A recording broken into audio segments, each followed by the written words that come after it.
सहकारी साखर कारखान्याचे ऊस उत्पादक, शेतकरी सभासद, वेगवेगळ्या संस्थांचे प्रतिनिधी, तसंच अधिकारी वर्ग, कामगार वर्ग, पत्रकार मित्र या सर्वांचं मी कारखान्याचा चेअरमन या नात्याने आपल्या सर्वांचं मनापासून स्वागत करतो। संपूर्ण राज्यामध्ये आपल्याला माहिती आहे, सभासद बघितलं नवरात्र उत्सव मोठ्या उत्साहाने साजरा होतोय आणि या पवित्र नवरात्रोत्सवाच्या आणि येणाऱ्या दसरा दिवाळीच्या मी आपल्याला सर्वांना मनापासून शुभेच्छा देखील देतो। आपल्या सर्वांचं संकल्पना असलेल्या श्री व्यंकटेश्वर, श्री म्हसोबा आणि श्री लक्ष्मी मातेच्या चरणी वंदन देखील करतो। बंधू भगिनींनो, गेल्या 4 महिन्यापूर्वी झालेल्या माळेगाव सहकारी साखर कारखान्याच्या निवडणुकीमध्ये आपण सर्वांनी माझ्यावर जो विश्वास दाखवला, माझ्या सहकार्यांच्यावर जो विश्वास दाखवला, आपुलकी दाखवली, त्याबद्दल मी सर्वांचं मनापासून आभार देखील मानतो। आपलं प्रेम आणि आपल्या सर्वांच्या विश्वासाच्या जोरावर मी या ठिकाणी जे 5 वर्षाची जबाबदारी आम्हाला संचालक बोर्डावर आहे, ती जबाबदारी पार पाडण्याच्या करता मी त्याही वेळेस सांगत होतो, आज वार्षिक सभेच्या निमित्तानं सांगतो की बाबांनो, कुठल्याही कारखान्याचं अनहित होईल अशा प्रकारची गोष्ट आमच्या कुणाकडनं होणार नाही। सातत्याने महाराष्ट्रामध्ये जो माळेगाव सहकारी साखर कारखान्याचा पहिल्यापासूनचा नावलौकिक आहे, आपल्या वडीलधाऱ्यांनी लावलेलं हे माळेगाव सहकारी साखर कारखान्याचं जे रोपटं आहे, त्याच्यावर आपल्या सगळ्यांची, त्या सभासदांची आर्थिक सुबत्ता अवलंबून आहे आणि त्याच्यामुळं त्याला कुठेही धक्का लागणार नाही अशा पद्धतीच्या कामाला पण आम्ही सुरुवात केलेली आहे। आपल्या बघण्यात पण येत आहे, आता जी कामं चाललेली आहेत, मग आपली रस्त्याची कामं असतील, आतमध्ये कॉन्क्रिटीकरणाची कामं असतील, ही सगळी कामं आपल्या सभासदांचा 1 रुपया खर्च न होता त्यामध्ये CSR मधून निधी उभा करून आपण मार्गी लावतोय। काही ठिकाणी राज्य सरकारची पण मदत आपण घेतोय, DPDCची पण मदत घेतोय। त्याच्यामुळं माझा सतत सगळ्यांना सांगणं असतं, MDला असतं, सगळ्या खाते प्रमुखांना असतं, सगळ्या माझ्या सहकाऱ्यांना असतं की बाबांनो, जेवढी काटकसर करता येईल ती काटकसर आपण करूया आणि त्याच्यातनं सभासदांना जो न्याय द्यायचा आहे, जो भाव द्यायचा आहे, तो देण्याच्या पद्धतीचा आपण प्रयत्न करूया। मित्रांनो, एकंदरीतच हे सगळं काम करत असताना काही गोष्टी तुमच्या सगळ्यांच्या निदर्शनास आणून देणं हे माझं कर्तव्य आहे। त्याच्या पाठीमागच्या काळामध्ये ही वार्षिक सर्वसाधारण सभा तसं बघितलं तर मागच्या संचालक बोर्डाच्या काळातली आहे, परंतु हे पद्धतच आहे की नवीन संचालक बोर्ड येतं तेव्हा मागच्या संचालक बोर्डाची एक सभा ही त्यांना करावी लागते। त्या पद्धतीनं ही आजची सभा आहे। आज मी आपल्याला सगळ्यांना सांगेन, AI चा वापर आपण मोठ्या प्रमाणावर देशात, राज्यात, जगात सुरू झालेला आहे। आपण आपल्या ऊसाच्या करता देखील AI चा वापर करतोय। त्याच्याबद्दल जो विषय येईल त्या विषयाच्या वेळेस बाकीचे माझे सहकारी त्याच्यामध्ये भूमिका मांडतील। त्याच्यात मला वाटतं गटवाईज वेगवेगळे मेळावे झालेले, वेगवेगळ्या पद्धतीनं सभासदांना ऊसाचा टनेज कसं वाढेल आणि त्याच्यातून खर्च कसा कमी होईल याबद्दलचं साधारण माहिती देण्याचा प्रयत्न चाललेला आहे। नुसतं ह्याच्यावरच नाही थांबलंय मित्रांनो, मला मध्ये तुमच्या सगळ्यांच्यामुळं देशात, राज्यात फिरायला मिळतं। एक परदेशामध्ये असणारी व्यक्ती, त्यांचं नाव आहे मिस्टर आनंद माहुरकर। त्यांनी साखर उद्योगामध्ये कार्यक्षमता आणि नफा वाढवणारं AI तंत्रज्ञान हे विकसित केलेलं आहे आणि फायटेबिलिटी सायन्सेस ही एक जागतिक कृत्रिम बुद्धिमत्ता कंपनी आहे आणि त्याचे संस्थापक हा आपल्या मराठवाड्यातला अंबेजोगाईचा मराठी उद्योजक हा 20 वर्ष बॉस्टन मध्ये राहतोय, USA ला। त्याचं नाव आहे आनंद माहुरकर। त्यांचं AIचं एक केंद्र छत्रपती संभाजीनगर मध्ये, कंपनी सर्वात मोठं AIचं केंद्र तिथं आहे। आणि त्यांनी मला एक निरोप पाठवला होता की दादा, जे तुम्ही शेती करता किंवा इतर वेगवेगळ्या गोष्टीच्या करता तंत्रज्ञान वापरताय, त्या तंत्रज्ञानाचा वापर जर आपण तुमच्या कारखान्याच्या करता केला तर ते फायदेशीर होईल. मी त्यांना सांगितलं ही ट्रायल आहे, आम्ही त्याच्यामध्ये कुठलाही खर्च करणार नाही. आणि त्याच्यामध्ये त्यांनी माझं ऐकलं आणि त्याच्यात मी माळेगाव कारखाना, सोमेश्वर साखर कारखाना अशा काही साखर कारखान्यांची नावं दिलेली. त्यांची टीम साधारण ऑक्टोबरमध्ये येईल. त्याच्यामध्ये मी डॉक्टर निलेश नलवडे जे आपल्या ॲग्रिकल्चर कॉलेजचे प्रिन्सिपल आहे त्यांनाही त्याच्यात इन्व्हॉल्व केलेलं आहे. तेही काल मिटिंगला होते. त्याच्याचबरोबर मी काल सोमेश्वरच्या परिसरात आल्यानंतर माझ्या पुरुषोत्तम दादाला पण त्या मिटिंगला बसवलेलं होतं. आमचे नलवडे होते, ते मंदार कुलकर्णी म्हणून संभाजीनगरचे होते ते आले होते, निलेश कुलकर्णी आले होते. आणि आम्ही VCच्या द्वारे ही रात्री 1 तास मिटिंग घेतली आणि त्याच्यामध्ये भारतीय साखर कारखानदारीला फार मोठी मदत होणार आहे. त्याच्यामध्ये सुक्रोज नुकसान कमी करणारा, कार्यक्षमता वाढवणारा AIचा हा ऑप्टिमायझर आहे. गुणवत्ता राखणारा स्वयंचलित अहवाल तयार करणारी क्वालिटी ही त्याच्यामध्ये मिळणार आहे. त्याच्यामध्ये रिकव्हरीचे रेट वाढू शकतो.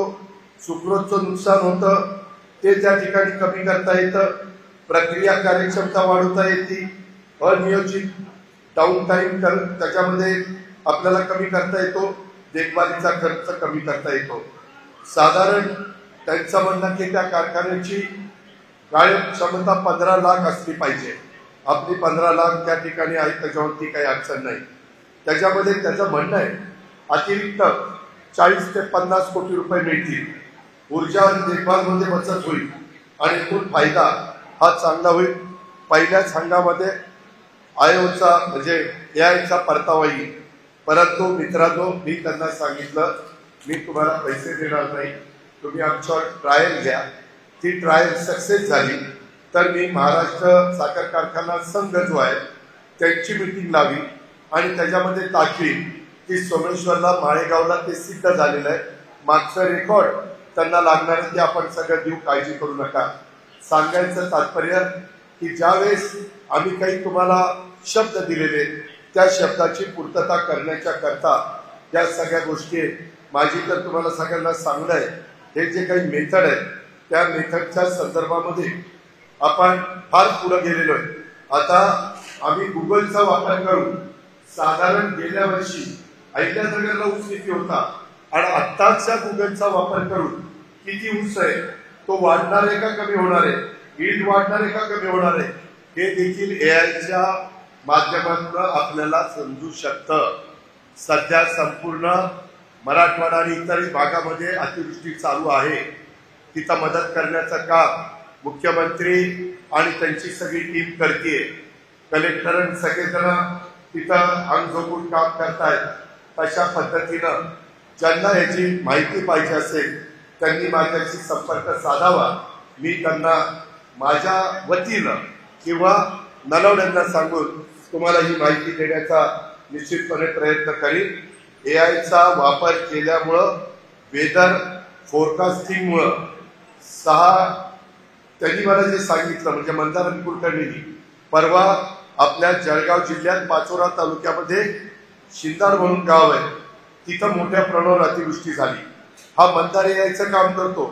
मंदारनी त्याच्या वडिलांना सांगितलं की वेदर फोरकास्ट मध्ये साधारण पाऊस येणार आहे, 2 दिवसाच्या नंतर आपण मोसंबी ठेवू नका, काढा. त्याच्यामध्ये त्यांनी मोसंबी काढली. 6 टन त्याची मोसंबी वाचली. इतरांनी काढली नाही, त्यांना 1 टन मोसंबी राहिली आणि त्याच्यामध्ये मोठ्या प्रमाणावर पाऊस पडला आणि मोसंबीचं नुकसान झालं. मित्रांनो, आपल्याला खरं वाटणार नाही पण त्या AIने अक्षरशः क्रांती केलेली आहे. त्या पद्धतीची ही सगळी नोट आहे आणि त्या रस्त्याने मी माळेगाव आणि सोमेश्वरला नेण्याचं ठरवलेलं आहे. कुठंही आपलं नुकसान होणार नाही, झाला तर आपला फायदाच होईल. त्याची नोंद ही माळेगाव सहकारी साखर कारखान्याच्या ऊस उत्पादक शेतकऱ्यांनी घ्यावी, अशा प्रकारची माझी त्यांना विनंती आहे. मित्रांनो, दुसरा एक महत्वाचा प्रश्न मी त्याच्यामध्ये आपला एक विषय आहे, परंतु माळेगाव सहकारी साखर कारखान्यामध्ये CBG प्लांट आसवानी झेड एनर्जी प्लांटचं आधुनिकीकरण, वसंतदादा शुगर इन्स्टिट्यूट किंवा महाराष्ट्रामध्ये खाजगी आणि सहकारी तत्वावरच्या कारखान्यामध्ये जिथं चांगलं काम झालेलं आहे त्याची माहिती आम्ही संचालक बोर्डाने घेतली. आपल्यातल्या काही डायरेक्टरांना तिथं पाठवलं, काही अधिकाऱ्यांना पाठवलं आणि त्याच्यातून चांदुरे म्हणून वसंतदादा शुगर इन्स्टिट्यूटचे आहेत, त्याच्यामध्ये देखील आपण याच्यात काय काय करणार आहे त्याबद्दलचा व्यवस्थितपणे आम्ही DPR तयार केलेला आहे. आणि प्रेसमड पासून CBG प्लांट हा आपल्याला तयार करायचा आहे. त्याच्यामध्ये मागच्या वेळेस आपण डिस्लरी तयार करणार होतो, परंतु तो विषय आपण सध्या बाजूला ठेवलेला आहे. आपल्या खालच्या लोकांना हे जे काही घाण पाण्यामुळे त्रास होतोय, हा प्लांट उभा केल्यानंतर आम्ही अनेक जण वेगवेगळ्या निमित्तानं तुम्हाला सांगतो की पुढं गिरावागजला, शिरवलीला, खांडसला त्या काळ्या ओढ्याचं पाणी जातं, ते जाणार नाही, तुमच्या जमिनी खराब होणार नाही, तुमच्या विहिरीला पाणी दूषित होणार नाही. पण आता या प्लांटमुळं ते शक्य झालेलं आहे आणि त्या बऱ्याचशा ठिकाणी सिद्ध झालेलं आहे. आणि म्हणून त्या बाबतीमध्ये आपण मला वाटतं विषय पत्रिकेवर तो विषय आहे, त्याच्यामुळं press mud storage area, weigh bridging system अशा वेगवेगळ्या गोष्टी आहेत. त्यामध्ये तज्ज्ञ तुम्हाला त्याची माहिती देतील, परंतु आम्ही सगळ्यांनी त्या गोष्टीचा अभ्यास केलेला आहे. मला तुम्हाला एक गोष्ट अजून एक लक्षात आणून द्यायची, परवा सुतोवाच मी कुठेतरी केला. शिवनगर विद्या प्रसारक मंडळाची धोरणात्मक काही गोष्टी आपल्याला करण्याची गरज आहे. मित्रांनो, तिथं तयार आदरणीय पवारसाहेब हे अध्यक्ष आहेत. कारखान्याचा चेअरमन माझ्या माहितीप्रमाणे तिथं व्हाईस चेअरमन होतो. काही विश्वस्त 6 विभागातनं तिथं नेमले जातात, ते तिथं नेमण्याचा अधिकार आहे. आणि अशा पद्धतीनं ते शिवनगर विद्याप्रसारक मंडळ चालतं. मागचा तोटा शैक्षणिक वर्ष 23-24चा 4,20,00,000 रुपये. संस्था स्तरावर जे काही कंप्लायन्सेस करावे लागतात आणि कामकाजामध्ये कमतरता जी झाली गेली, मी कुणाला दोष देत नाही, आता आपण दुरुस्त करायचंय. पण लक्षात आल्यानंतर मला आपण साखर कारखान्याचे मालक आहात आणि त्या कारखान्याची ती संस्था आहे, त्याच्यावर तुम्हाला या गोष्टी कळल्या पाहिजे. त्याकरता संस्थेची बिल्डिंग आणि इतर तत्सम कामं टाउन प्लॅनिंग परवानगीच घेतली नाही. त्याच्यामध्ये 2,86,00,000 नोटीस आपल्याला लागलेली. कर्जाचा वाढलेला भाग आपण व्यवहार करण्याच्या करता क्रेडिट 5 कोटी रुपये महाराष्ट्र बँकेचं कॅश क्रेडिट आणि टर्म लोन हे 4 कोटी, त्याचा वापर गरजेनुसार केला जातो. परंतु मागच्या काही काळात हा वापर सातत्याने होत असल्यामुळं हे 9 कोटीचा बोजा आपल्या त्या संस्थेवर पडलेला आहे. त्यामध्ये प्रशासकीय कर्मचाऱ्यांच्या मध्ये कौशल्याचा अभाव आहे, जबाबदारीचं भान कोणी ठेवत नाही, कामगिरीमध्ये सातत्य त्या ठिकाणी राहत नाही. त्यामध्ये मी माहिती काढली की सध्याच्या उपाययोजना काय आहेत, धोरणात्मक कृती आराखडा काय. मी कुलगुरू मराठवाडा नाही, नांदेड कृषी विद्यापीठ, नांदेड विद्यापीठाचे रामातीर्थ त्या विद्यापीठाचे त्यांनाही बोलवलं, काही तज्ञांना बोलवलं आणि त्याच्याबद्दलची सगळी माहिती घ्यायला सांगितली. इथं आर्थिक शिस्त बळकट करण्याच्या करता काही व्यवस्था करण्याची गरज आहे. CSR मधनं मोठ्या प्रमाणावर निधी मिळवावा लागणार आहे. त्याच्यात मी doctor Manohar Chaskar, doctor Nilesh Nalawane, doctor Santosh Bhosale यांची समिती तयार केली आणि त्याच्यामध्ये कॉम्प्युटर आउटडेटेड झाले. मी आत्ताच तिथं जरा गेलो होतो काही मिनिटाकरता, तर तिथं मुलं आता मोठ्या प्रमाणावर आहे. 2024-25 मध्ये 810 प्रवेश क्षमता होती, ती आता 1020 केलेली आहे. डिप्लोमाची फी 64,000 होती, ती आता 84,000 केलेली आहे. हॉस्टेलची फी आपण वाढवलेली आहे. अशा पद्धतीनं अनेक बाबी आपण त्याच्यामध्ये करायचं ठरवलं. त्याशिवाय संस्था सुस्थितीत येणार नाही, संस्थेचा दर्जा त्या ठिकाणी सुधारणार नाही. त्याच्यामध्ये तुम्हाला आश्चर्य वाटेल की ह्याच्यामध्ये काही जण जिथं भरायला नको अशा पद्धतीने 19 टीचिंग प्राध्यापक आणि 36 नॉन टीचिंग स्टाफ अतिरिक्त आहे. का भरला मला माहिती नाही. मागच्या लोकांनी केलेलं आहे, परंतु ते दुरुस्त करावं लागेल. त्याच्यामध्ये या व्यतिरिक्त अकार्यक्षम कर्मचाऱ्यांच्या बाबत योग्य तो ठोस निर्णय घ्यावा लागणार आहे, कठोर निर्णय घ्यावा लागणार आहे. अकाउंट विभागाचा रेकॉर्ड व्यवस्थित ठेवण्यात यावं लागणार आहे. मागचे काही अकाउंटच्या गोष्टी चुकीच्या झालेल्या आहेत, तिथं मी FIR करायला सांगितलेला आहे. त्याच्यात जर अकाउंटंट चुकीचा असेल तर त्याच्यावर कारवाई होईल. त्याला जर कुणाची मदत असेल तर त्याच्यावर कारवाई होईल. कारण आज एवढी मुलं मुली शिकवण्याचं काम त्या इंजिनिअरिंग कॉलेजच्या निमित्तानं, त्या डी फार्मसी, बी फार्मसी, MBAच्या निमित्तानं झालंय. आणि तिथं ज्या अधिकच्या गोष्टी करायला पाहिजेत त्या मात्र तिथं होत नाहीये. काही प्रशासकीय बदल करावे लागणार आहेत. त्याचबरोबर संस्थेतील प्राध्यापक आणि कर्मचाऱ्यांच्या तक्रारी, कोर्ट केसेस त्याच्यामध्ये वाढ झालेली आहे. संस्थेची कमकुवत सुरक्षा व्यवस्था त्या बाबतीमध्ये आहे. संस्थेमध्ये साधारण वेळोवेळी झालेली दंड आकारणी, इन्कम टॅक्स रिटर्न, त्या सगळ्याचा हिशोब काढला. 15,30,00,000चा बोजा आपल्या संस्थेवर आज तिथं आहे. परंतु ज्याच्यामध्ये मार्ग काढण्याच्या करता काय याचा बोर्ड आहे, मला लांबचं दिसत नाही, चष्मा लावला होता.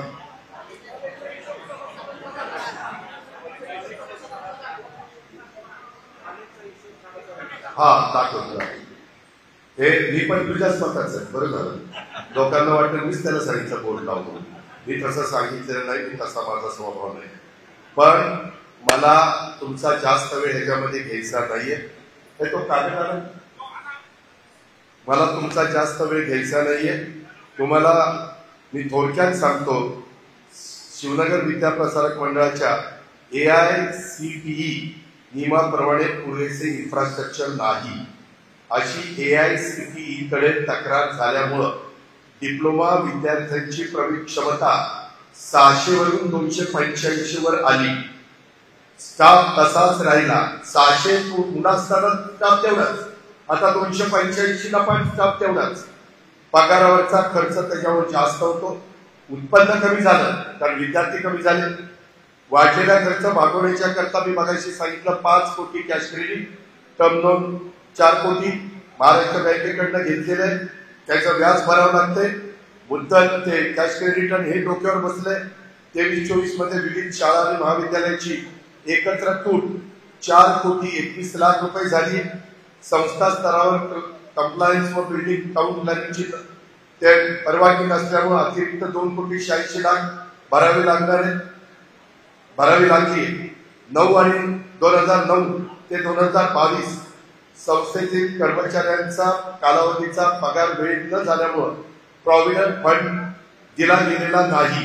त्यामुळे EPFO ऑफिसनं डॅमेज आणि त्यावरचं व्याज 1,52,00,000चा दंड आकारला. मी जरी उपमुख्यमंत्री असलो तरी तो दंड माफ करू शकत नाही. ज्यांचं ह्याच्याची माहिती आहे त्यांना माहिती असेल, कारण त्याचं फार कंपल्शन त्या बाबतीमध्ये आहे. त्याच्यामुळे हा 1,54,00,000चा भूर्दंड, 52,00,000चा भूर्दंड आपण प्रॉव्हिडंट फंड न भरल्यामुळे झालाय. 54,25,000 भरले, 57,17,000 देणं बाकी आहे. अकाउंट रेकॉर्ड व्यवस्थित नाहीये. फी वाढीचा प्रस्ताव होऊ शकलेला नाहीये. फी वाढीपासूनचे उत्पन्न वाढू शकले नाही. 2012 पासून गुणवत्ता वाढ आणि विकासात्मक उपक्रम आणि संशोधनाची आर्थिक कोणतीही खर्च करण्यात आलेला नाहीये. प्रशासकीय कर्मचाऱ्यांच्या मध्ये कौशल्याचा अभाव आहे. जबाबदारीचं भान आणि कामगिरीमध्ये सातत्य नाहीये. इन्कम टॅक्स रिटर्न वेळेत न भरल्यामुळं 30.65 म्हणजे 30,65,00,000 संस्थेला नोटीस आलेली आहे. त्यापैकी मी 15 कोटी माफ करून घेतलेले. उर्वरित माफीच्या करता माझा प्रयत्न चाललेला आहे. त्याच्यामध्ये उपाययोजना आपल्याला आता प्रयोग क्षमता आम्ही 810 वरून 1,020 केलेली आहे. नवीन 5 कोर्सेस आम्ही सुरू केलेले. डिप्लोमाची फी 64,000 84,000 केलेली आहे. डिग्रीची 69,000 89,000 केलेली आहे. 24-25 आर्थिक तूट आता 1,15 कोटी पर्यंत खाली आणण्याचा आमचा प्रयत्न आहे. टाउन प्लॅनिंगची प्रलंबित मान्यता पूर्ण करण्याचं काम चाललेलं आहे। अशा खूप गोष्टी संशोधनासाठी सिनियर आणि PhD प्राप्त प्राध्यापकांना संशोधन पेपर पेटंट संशोधनासाठी फंडिंग मिळवण्याचं टार्गेट आम्ही दिलेलं आहे। पात्र आणि अनुभव अकाउंटंटची नेमणूक करण्यात आलेली आहे। प्राध्यापक आणि कर्मचाऱ्यांना तक्रारी निर्माण होऊ नये म्हणून तक्रार निवारण समितीचं कामकाज सुरू केलेलं आहे। कोर्ट केसेसचा रेग्युलर फॉलोअप आपण त्या ठिकाणी करतोय। त्याच्यामध्ये प्रांत मामलेदार नगरपंचायत अधिकारी यांच्याशी बोलून अतिरिक्त कर आकारणी कशी कमी करता येईल, अनावश्यक कर्ज कसा कमी कर्ज घेणं कसं टाळता येईल, फी वसुलीसाठी प्रभावी अंमलबजावणी कशी करता येईल। आणि मी ऑलरेडी 2-4 मोठ्या कंपन्यांची CSRच्या बद्दल माजी विद्यार्थी संघटनेशी स्थानिक उद्योगांच्याकडनं निधी मिळवण्याच्या करता माझा प्रयत्न चाललेला आहे। नवीन स्टाफ नेमण्याची प्रक्रिया उच्च शैक्षणिक पात्रता गुणवत्तेवर आधारित राहावी आणि संस्थेतील अतिरिक्त जादा कर्मचारी कमी करणं अथवा कारखान्याकडे वर्ग करणं याच्याबद्दल ते संस्थेचे सचिव डॉक्टर धनंजय टोपे यांना प्रशासकीय अधिकार दिलेले आहेत। मी पवार साहेबांना पण विनंती केलेली आहे की एकदा हे सगळं झाल्यावर आपल्या अध्यक्षतेखाली एक मीटिंग घ्या, आम्हाला साहेबांच्याही कानावर या सगळ्या गोष्टी घालायच्या। कुठेही कुणालाही अंधारात ठेवून आपल्याला काही करायचं नाहीये आणि जे विश्वस्त म्हणून नावं तिथं आलेली आहेत त्यांनाही त्याच्यामध्ये विश्वासात घेतलं जाणार आहे। मी तर संचालक बोर्डाला पण या सगळ्या गोष्टी आपण नवीन ज्या काही करतोय ते दाखवणार आहे। आर्थिक व्यवहाराचे डिजिटायझेशन करावं लागणार आहे। सर्व वित्तीय व्यवहार ERP टॅली डिजिटल लेजर मध्ये ठेवून पारदर्शकता आणि नियंत्रण ठेवावं लागणार आहे, वाढवावं लागणार आहे। तिमाही अंतर्गत ऑडिट करून वर्षाअखेरीस होणारी गडबड टाळावी लागणार आहे। प्रशासकीय कर्मचाऱ्यांना प्रशिक्षण देऊन धर्मादाय आयुक्त इन्कम टॅक्स प्रोफेशन टॅक्स तज्ञ यांचं मार्गदर्शन कामकाजात वेळेत करावं लागणार आहे। ISO ची प्रक्रिया सुरू करावी लागणार आहे। कोर्ट केसेस आणि या सगळ्या गोष्टी त्या अंतर्गत वाद त्याच्यामध्ये यंत्रणा राबवावी लागणार आहे। त्याचबरोबर सल्लागार कुशल आणि कायदेशीर अनुभवी सल्लागार अथवा विधिज्ञ नियुक्त करावे लागणार आहे। CCTV आणि प्रवेश नियंत्रण प्रणाली प्रभावी करून सर्व प्रवेशद्वारांवर CCTV कॅमेरे बसवावे लागणार आहेत। कर्मचारी कधी येतात, कर्मचारी कधी जातात, डिजिटल नोंदणी प्रक्रिया करावी लागणार आहे। उत्तम नवीन सुरक्षा व्यवस्था एजन्सी ही त्या बाबतीमध्ये नेमावी लागणार आहे। हॉस्टेलमध्ये देखील मेस वगैरेच्या तक्रारी आहेत। अशा प्रकारच्या या गोष्टी आहेत। आपल्यामध्ये शिक्षणाच्या बद्दल मोठे बदल करण्याचं काम शिवनगर विद्याप्रसारक मंडळाने केलेले आहे। त्यामुळं यामध्ये आपल्याला सगळ्यांना लक्ष मी घालणारच आहे, पण तुमची पण मला साथ पाहिजे। तुमचाही कुठेही माझ्याबद्दल गैरविश्वास होता कामा नये याकरता त्या गोष्टीचा उल्लेख आपण कारखान्याचे मालक म्हणून मी तुमच्या सगळ्यांच्या समोर केलेला आहे। आज कारखान्यामध्ये देखील काही गोष्टी या आपण करतोय त्याबद्दल आपल्याला दिसतच आहे। मित्रांनो, दुसरी गोष्ट, मुख्यमंत्र्यांच्या अध्यक्षतेखाली दरवर्षी एक मीटिंग होत असते आणि त्याला साखर संघाचे अध्यक्ष उपाध्यक्ष वेगवेगळे मान्यवर वेगवेगळे मंत्री असे सगळे हजर असतात। आणि त्याच्यामध्ये आता बघा पूरग्रस्त परिस्थिती आहे। मला एका सन्माननीय सभासदांनी एक चिठ्ठी पाठवली की दादा त्यावेळेस काहीतरी आपण त्यांना देण्याचं काम करू। अर्थात ते शेवटी सगळ्यांचा अधिकार आहे। मला त्याच्याबद्दल एवढंच सांगायचंय की बाबांनो, आता सगळ्यांचं लक्ष साखर कारखान्याच्या भावाकडे, त्यामध्ये गेल्या वर्षी मी मुख्यमंत्र्यांना विनंती केलेली होती, सगळ्या मंत्रिमंडळाला विश्वासात घेतलं होतं।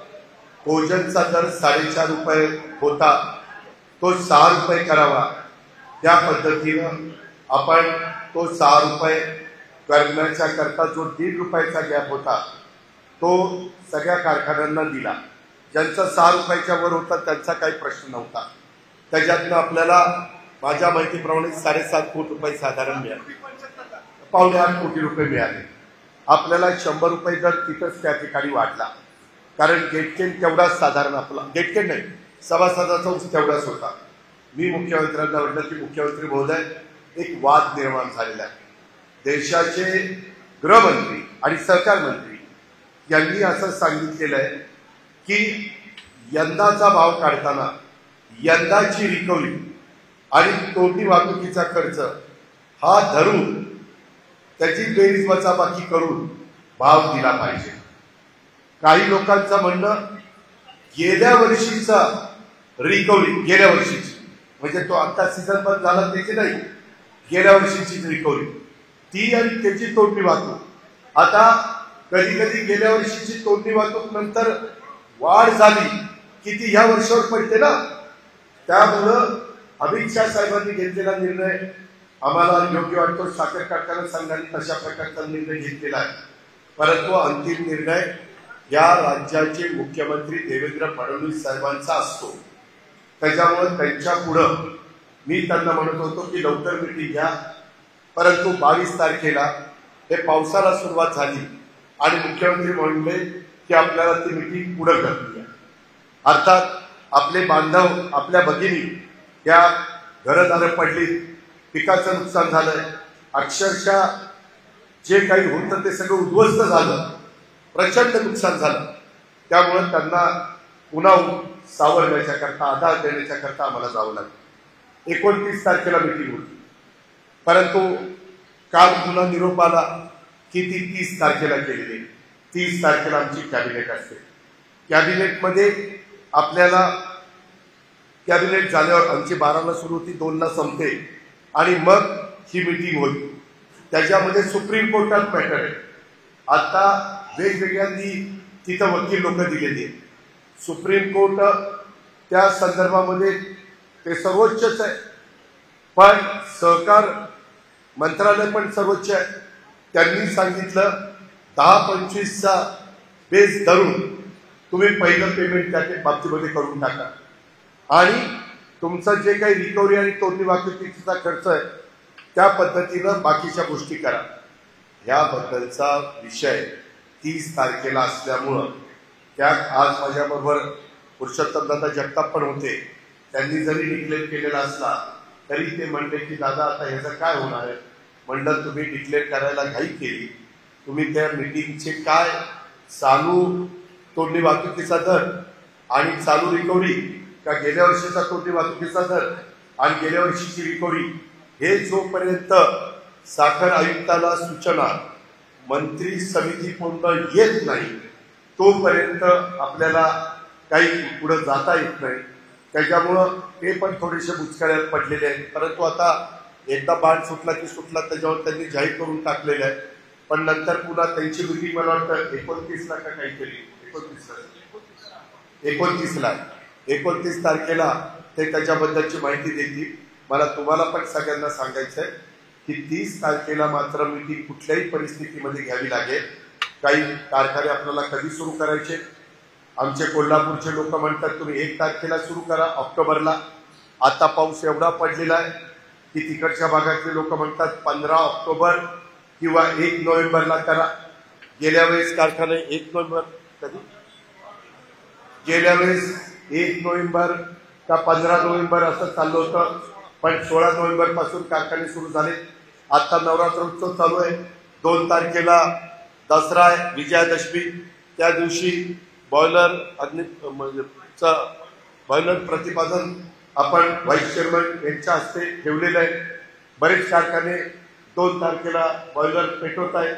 आपण पण तशा पद्धतीनं निर्णय घेतलेला आहे. आणि नंतर मात्र कृषी कधी सुरू होणार आहे. आता त्यांनी बरेच बंधन आणलेले. त्यांनी सांगितलं की कुठल्याही परिस्थितीमध्ये आम्ही सांगू तेव्हाच कारखाने सुरू झाले पाहिजे. शेवटी तो अधिकार सहकार खात्याचा, साखर आयुक्तालयाचा अशा प्रकारचा आहे. आणि 30 तारखेची मिटिंग झाल्यानंतर दिवाळीच्या आत आपल्या कारखान्याचा जो फायनल निघेल तो फायनल पेमेंट देण्याचं काम हे आम्ही लोक करू. त्याबद्दल आपण अजिबात मात्र शंका मनामध्ये बाळगू नका. अशा प्रकारची तुम्हाला सगळ्यांना विनंती करतो. जी काही कामं हातामध्ये घेतलेली आहेत ती कामं अतिशय व्यवस्थितपणे साखर जास्त भावाने कशी जाईल, खरेदीमध्ये काटकसर कशी करता येईल, जिथं कुठं खर्च कसा कमी करता येईल, त्याबद्दल आम्ही सगळेजण एकमेकाला साथ देतोय. बेनं पण तुम्हाला चांगलं रूप हे कसं मिळेल याकरता देखील आपण बरंच काम केलेलं आहे आणि त्याच्यामध्ये सगळ्या तज्ज्ञांची मदत घेतोय. कृषी विभागाची पण मदत त्या बाबतीमध्ये आपण घेतोय आणि जिथं जिथं कृषी विज्ञान केंद्राची मदत घेता येईल, कृषी विभागाची मदत घेता येईल, जिथं जिथं आपला खर्च हा आपल्याला त्या बाबतीमध्ये थांबवता येईल, तो खर्च थांबवण्याचं काम आम्ही सगळेजण करतोय. हा विश्वास मी माझ्या माळेगाव सहकारी साखर कारखान्याच्या ऊस उत्पादक सभासदांना या निमित्तानं देतो. माझं भाषण झाल्यानंतर ज्यांनी 100 नाही एसआरई फंडातनं आणि काही ह्याच्या राज्य सरकारच्या मदतीनं नाही डीपीसीच्या मदतीनं जवळपास आपल्या कारखान्यामध्ये आत्ता 12 कोटी रुपयाची कामं ही चाललेली आहेत. त्याच्यात कारखान्याचे 1 रुपया पण मी खर्च होऊन दिला नाही. तो खर्च नाहीतर आपल्याला करावा लागला असता. अशा पद्धतीने सगळ्या बोर्डांनी मिळून 12 कोटीची एक प्रकारे बचतच केली. तो भार काही तुमच्यावर आम्ही दिलेला नाही आणि बाकीच्याही बाबतीमध्ये CSRचा वेगवेगळा निधी हा कॉम्प्युटर करता, इतर कामाकरता, इतर इमारती करता आणण्याच्या करता पण माझं उद्योगपतींशी चर्चा चाललेली आहे. त्यामध्ये मला तुम्ही 5 वर्षाची संधी दिलेली आहे आणि त्यामुळे या सगळ्या गोष्टी व्यवस्थितपणे करण्याच्या करता चेअरमन म्हणून तुमच्या समोर उभा राहिलेला अजित पवार कुठं कमी पडणार नाही ही खात्री मी तुम्हाला देतो. आता मी देखील ही माळेगाव सहकारी साखर कारखान्याचा दी ग्रेट दत्तोबा यांच्या कृपादृष्टीमुळं सभासद झालेलो आहे. त्याच्यामुळं आता मी पण सभासद आहे. आता त्याची पण काळजी करण्याचं कारण नाही. त्याची पण नोंद कृपा करून घ्यावी आणि आपण सगळे मिळून आपल्या वडीलधाऱ्यांनी लावलेलं हे काही आपलं रोपटं आहे, आपलं वैभव आहे, ते वैभव अधिक वाढवण्याच्या करता आणि अधिक चांगला भाव देण्याच्या करता, अधिक चांगल्या पद्धतीनं अधिकारी कर्मचाऱ्यांच्याकडनं काम करून देण्याकरता, त्यांना योग्य मोबदला देण्याच्या करता, कोणती वाहतूकदारांना पण त्यांना योग्य त्यांची काही कमिशन असेल, त्यांची काही बक्षिसे असेल, जे काही असेल ते पण व्यवस्थितपणे देण्याच्या करता सगळ्यांच्या मध्ये एक समाधान निर्माण होईल अशा पद्धतीचं काम हे आम्ही करून दाखवू. कुठेही कारखान्याचं नुकसान होणार नाही याचबद्दलचा प्रयत्न हा आमचा सगळ्यांचा राहील हा शब्द देतो. आज ज्यांना आता 100 टनाच्या पेक्षा जास्त ज्यांनी टनेज काढलंय त्या 72 शेतकऱ्यांचा, ज्यांनी काळ्यांची इमारतीद्वारे सेवा करून यश संपादन केलेलं आहे, त्यांचा यथोचित सत्कार सर्व सभासदांच्या साक्षीनं इथं आपण त्या ठिकाणी घेतोय. त्या सत्काराचा स्वीकार माझ्या 72 शेतकऱ्यांनी करावा आणि त्यांचं अनुकरण इतर पण शेतकऱ्यांनी करावं. आज यंदा पाऊस काळ चांगला झालेला आहे, धरणं पूर्ण भरलेली आहेत. जास्तीत जास्त चांगल्या पद्धतीनं तुम्हाला पाणी वेगवेगळ्या योजनेचं जनाई शिरसाई असेल, पुरंदर असेल, तुमचा निराडावा कालवा असेल, नदी असेल, त्या सगळ्याचं कसं मिळेल याबद्दलचा आमचा प्रयत्न राहील. माझी एक विनंती जाता आहे, काल मी सोमेश्वरला पण बोललो, इथं तुम्हालाही सांगतो, काही पॅचेस कॅनॉलला मी सगळीकडे कॅनॉलला लाईनिंग करत नाही.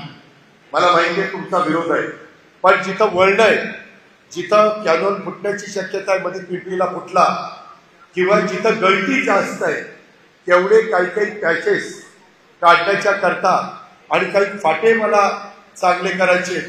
आता आम्ही वरनं खाली जाण्याच्या पेक्षा खालच्या लोकांना पाणी मिळत नाही म्हणून खालनं वर या असं दुबल म्हणून एक्झिक्युटिव्ह इंजिनियर आहे त्यांना सांगितलेलं आहे.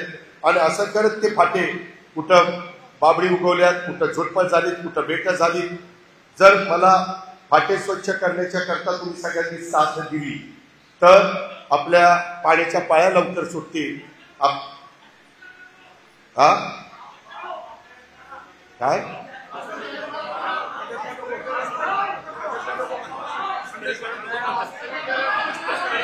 अरे अस्तरीकरण नाही, हे फाट्याचे घाणबीट काढत नको का आपण तास, अरे भावाचं सांगितलं ना बघायचं, तासायचं ना तासायचं ते, आणि काही ठिकाणी कॅनॉलचे जे वर्ड आहे तेवढ्या पुरते पॅचेस, सगळं नाही, थोडे ज्याच्यातनं तुमच्या इथलं पाणी पर्क्युलेट करण्याचं प्रमाण कमी होणार नाही. हा त्यामुळे त्याला ऐकू दे ना त्याचं काय.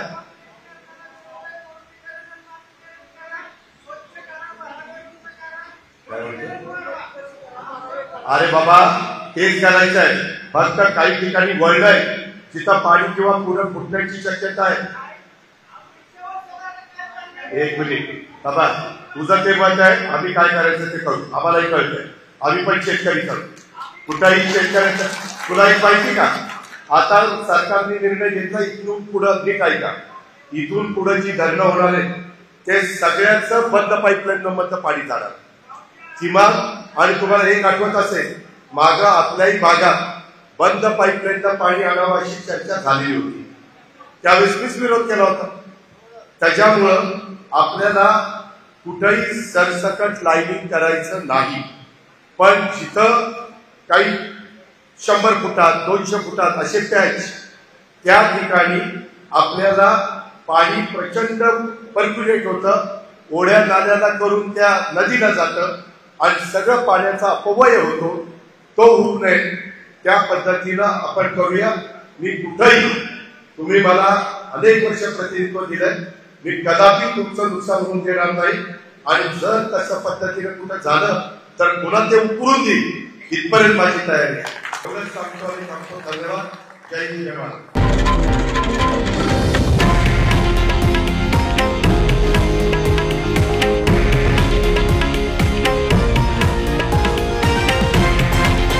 हे आहे देशातील नंबर 1 न्यूज नेटवर्क आणि आपण पाहत आहात TV9 मराठी, एकमेव.